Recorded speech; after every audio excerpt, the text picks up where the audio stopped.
요즘 길을 걷다가 가장 많이 듣게 되는 음악은 단연코 캐럴입니다. 캐럴을 들으면 이상하게 동심이 살아난다고 느끼던 시절이 있습니다. 그래서 특히 그 음악 안에서 사용되는 어떤 종소리들, 그런 멜로디들을 듣다 보면 어린 시절의 그 성탄절의 추억이 스치우고, 무엇보다 지금 이 음악을 듣고 있는 그 공간이 반짝반짝하게 변하는 것 같이 느껴지기도 했습니다. 여러분, 아직 캐롤을 들으면 그런 현상들을 경험하고 계시지요? 네, 몇 분은 그렇습니다. 하지만 저는 이제 작년이 되어서 캐럴을 들어도 감흥이라고는 전혀 없는 사람으로 변해버렸습니다. 무감해진 사람, 하루하루를 살기 바빠서 어느새 캐럴이 주는 감흥을 모두 잃어버린 사람이 되었습니다. 그러나 그럼에도 불구하고 이 12월에는 선물, 그리고 반짝이는 별빛이나 캐럴이 무감해진 이들에게도 크리스마스의 은총이 반드시 도착해야 된다고 생각합니다. 성탄의 은총을 우리가 어떻게 누릴 수 있을까? 그것은 우리가 옛날 방식으로 다시 캐럴을 들으면서 가슴이 떨리게 되면 느껴지는 것은 아닐 것입니다. 오히려 우리는 성탄의 진실에 한 걸음 더 나아가 봄으로써 성탄의 은총을 발견해야 되는 자리로 이제 초대를 받습니다. 그렇게 우리가 마주해야 될 한 사람이 있는데 그는 요셉입니다. 유대사회에서 약혼은 결혼 1년 전에 보편적으로 이루어졌습니다. 마리아와 요셉은 약혼을 했고 이제 결혼을 기다리는 사람들이었습니다.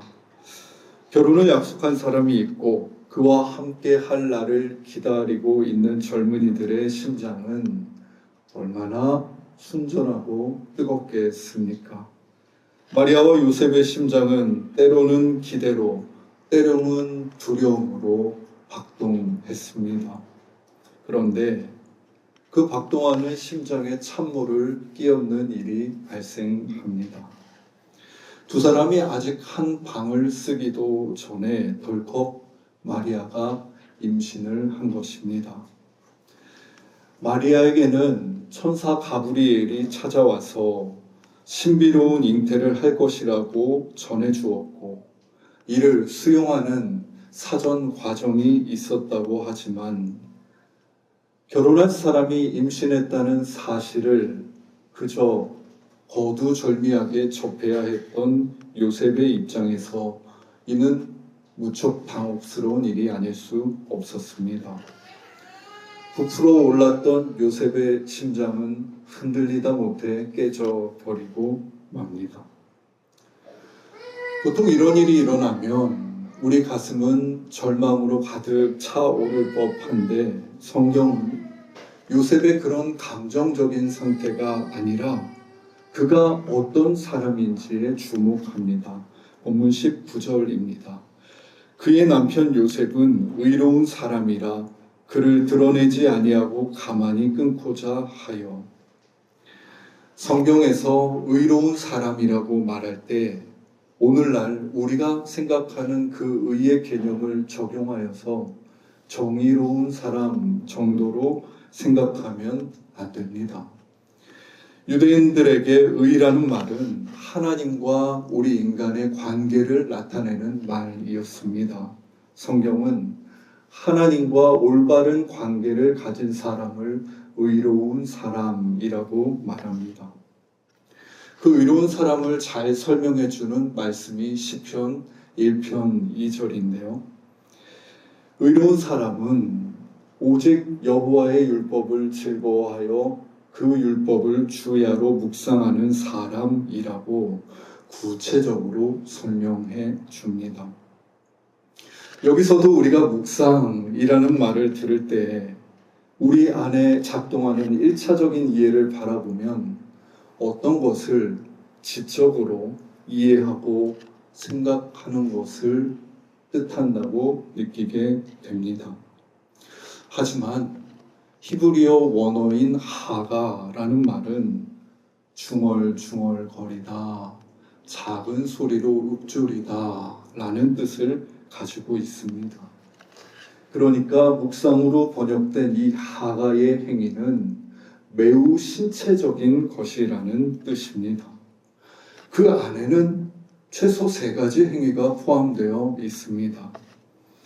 먼저 내 혀와 입술을 열어서 율법을 소리내는 행위가 있고, 그 소리를 반복하는 동안에 나도 모르게 우리가 어떤 것을 반복할 때 따라오는 운율을 따른 몸의 움직임이 있으며, 마지막으로 내 입에서 발화된 소리가 내 얼굴을 중심으로 사방의 몸으로 퍼지는, 진동하는 행위가 일어납니다.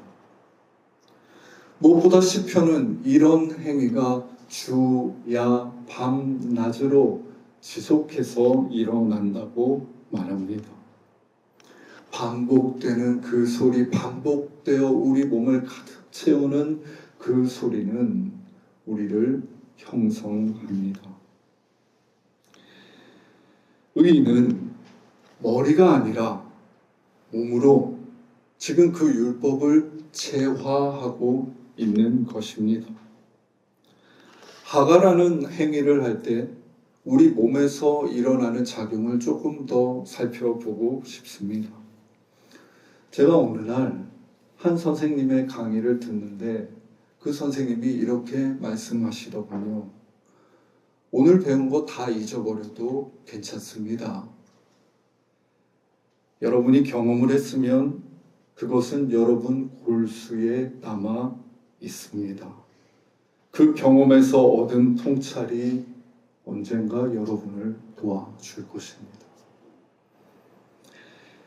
우리는 어떤 것을 보고 듣고 잊어버립니다. 그러면 사라졌다고 생각합니다. 그런데 선생님 말씀은 그렇지 않다는 것입니다. 우리가 기억하지 못한다고, 의식하지 못한다고 사라진 것이 아니라는 말이었습니다. 경험은 골수에 남는다 라고 그분은 말하십니다. 인간은 골수를 가진 존재입니다. 골수는 이 뼈의 중심에 있습니다.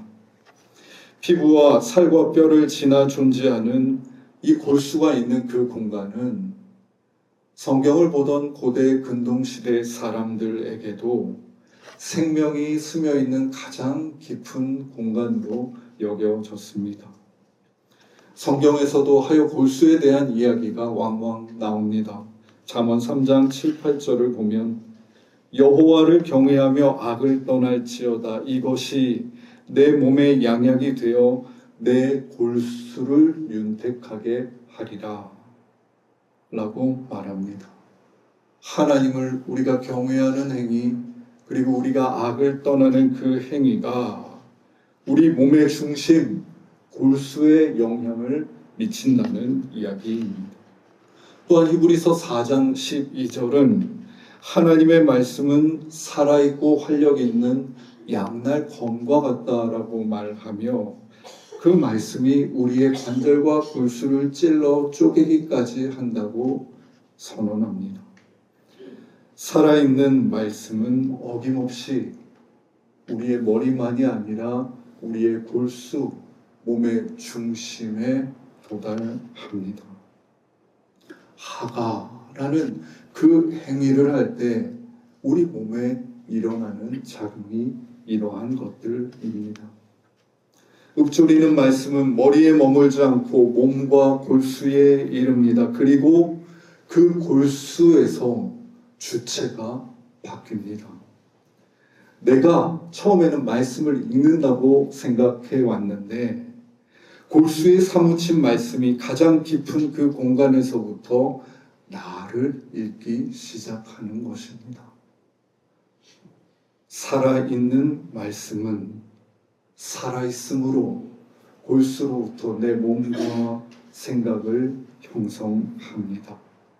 말씀을 주야로 하가 하는 그이는 골수로 받아들이고 골수로부터 나오는 말씀을 받아들이며 사는 사람입니다. 바로 그 사람을 성경은 의인이라고 말하고 있고 마태복음은 요셉이 다름 아닌 의인이었다라고 합니다. 이제 요셉의 행동을 보면 그의 행동이 조금 다르다는 것을 알 수 있습니다. 당시 율법을 따르면 약혼한 여인이 다른 남자와 동침했을 경우 약혼을 파괴한 그 남자와 여자는 모두 성문 밖에서 돌로 쳐서 죽임당하게 되어 있었습니다.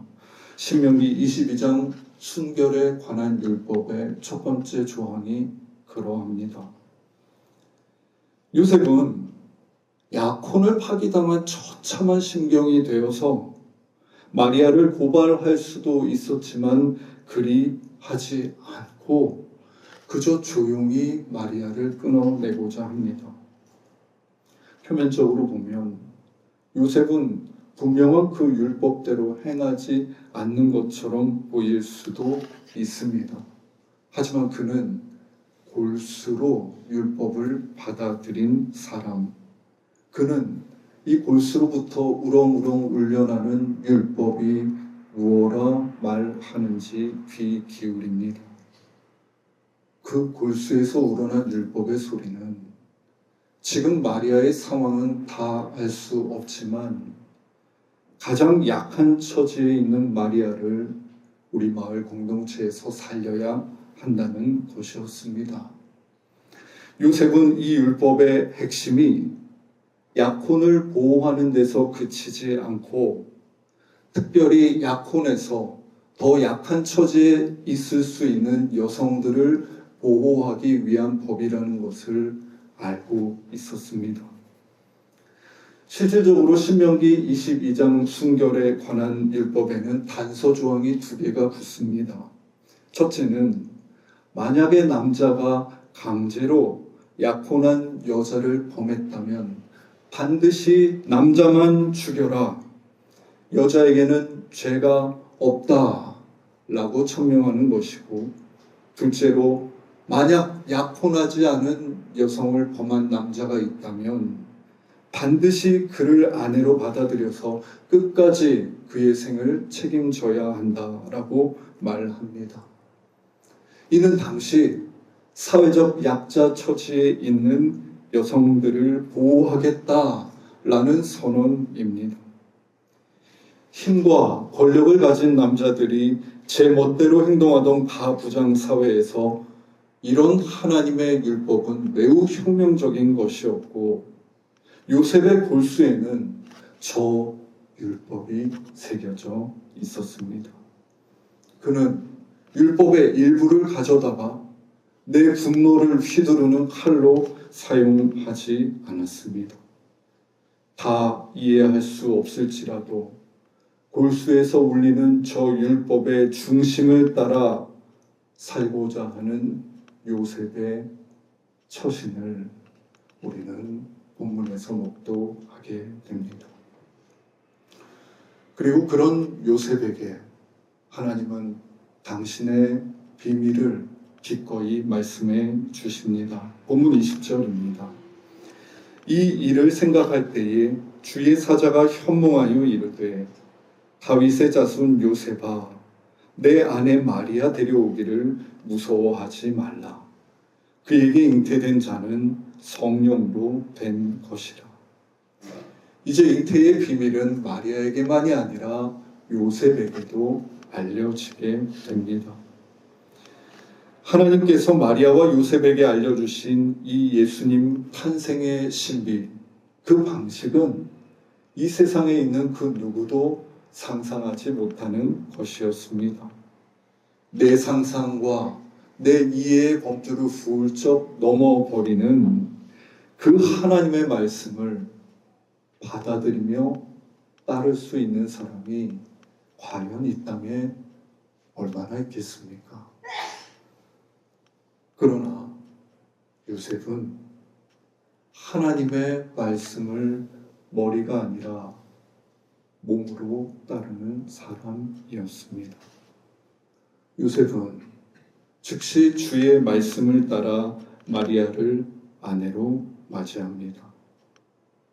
본문은 요셉이 마리아를 아내로 맞은 이야기로 매듭을 짓지 않고 굳이 한 문장을 더 보탭니다. 25절입니다. 아들을 낳기까지 동침하지 아니하더니 나음의 이름을 예수라 하니라. 사실 요셉은 몸으로 하나님을 따르는 사람이지만 지금 나와 마리아에게 일어나는 일들을 모두 이해할 수는 없는 처지입니다. 성령으로 잉태된 마리아의 배가 불러오는데 마음이 그렇게 간명하게 정리되지 않는 날들이 많은 것입니다. 하지만 그는 결혼한 신랑이 아내와 한방을 쓰는 그 보편적인 문화를 따르지 않고 또 내 몸의 이끌림을 따르지도 않으며 그 시간을 보내기로 합니다. 그가 아내와 동침하거나 한 방을 쓰지 않는 행위를 몸으로 반복하며 하가하고 있는 것입니다. 그가 율법을 그의 골수에 새겨 넣으며 반복하였듯이 작은 소리로 읊조리는 율법이 그 순간을 통해 몸과 골수 깊은 곳에 이르고 나를 이끌었듯이 내가 지금 마주한 새로운 하나님의 뜻, 다 알 수 없는 하나님의 뜻이 내 몸 깊은 곳에 내 중심에 이르도록 하가하고 있는 것입니다. 한 방을 쓰지 않는 행위를 반복하면서 말입니다. 이것은 요셉의 오래된 삶의 방식이었습니다. 여러분, 하나님의 입장에서 도대체 이 땅에 있는 누구에게 하나님의 그 신비를 알려주고 맡겨줄 수 있겠습니까? 머리가 아니라 몸으로 그 말씀을 하가하는 요셉, 마리아와 같은 이들이 아니었겠습니까? 우리 예수님도 그런 하가의 순간을 당신의 제자들에게 선사해 주십니다. 주께서는 돌아가시기 전날 밤 제자들과 마지막 만찬 자리에 앉아서 떡을 떼어 제자들에게 주시며 말씀하십니다. 받아 먹어라. 이것은 너희를 위한 몸이니 이것을 먹을 때마다 나를 기억하여라. 이 빵을 받아 먹는 제자들은 도대체 어떻게 예수님이 자기 살을 나에게 떼어 주시겠다는지 당연히 다 이해하지 못하는 상황입니다. 다 이해하지 못하고 몸으로 먼저 먹는 것입니다. 성찬은 지적 유희가 아니라 몸으로 그분을 받아들이는 반복적인 행위입니다. 빵은 입과 식도를 지나고 위를 지나서 우리의 혈관과 골수를 파고듭니다. 내가 먹은 빵이 내 중심에 이르러서 내 생명의 근원이 되고 에너지가 되며 나를 형성하는 주체가 되는 것입니다. 하여 성찬은 오롯이 몸으로 하는 예정입니다. 매주 성찬에 참여하며 우리가 다 느끼지 못한 순간에도 그분의 한없는 사랑이 우리의 몸과 골수에 사무치고 거기로부터 내 삶이 시작되도록 지속해서 성찬의 식탁 앞에 서는 것, 그것은 주야로 하가하는 일과 다르지 않습니다. 저는 지난 7년 동안 숲교회에서 신앙생활하면서 특별히 매주 성찬에 참여하는 이 전례 예배를 드리면서 우리가 어떻게 형성되어 가고 있는지 매우 궁금한 마음이 들었습니다. 마침 허락된 안식월에 저는 7년 전에 없던 제 아내 모습을 발견하게 되었습니다. 주일이 되어서 어디에 가서 예배할까를 고민하면서 교회를 찾는데 제 아내 7년 전과는 전혀 다른 기준이 작동하고 있는 것을 본 것입니다. 저는 유명한 목사가 있는 교회에 가고 싶지 않았습니다. 저는 유려한 예전을 갖춘 교회에 찾아가 보고 싶지도 않았습니다. 저는 아는 사람들이 있는 교회에 가고 싶지도 않았습니다. 저는 성찬을 주는 교회에 가고 싶었습니다. 내가 한 주를 살아가려면 돈도 없이 값도 없이 주시는 저 하나님의 사랑을 받아야 하는데 제 몸이 지난 7년을 지내며 그 통로가 다름 아닌 성찬이라고 인식하고 있었던 것입니다.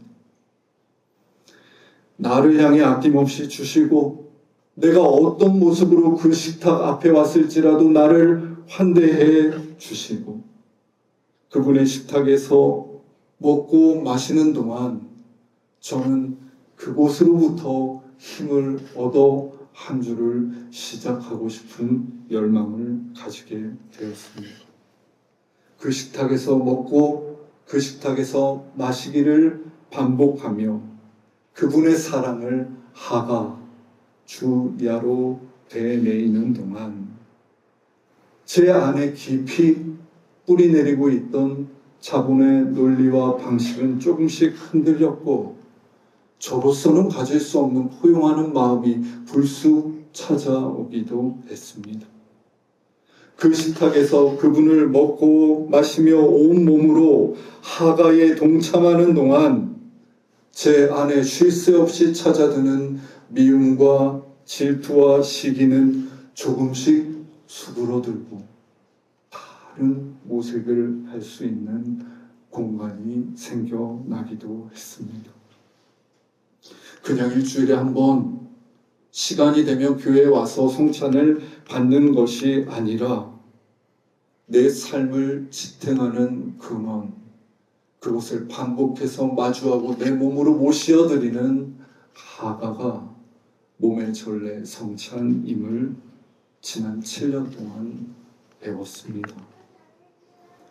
사람들은 정처 없는 삶에 흔들림 없는 반석을 꾸준히 찾아 헤매입니다.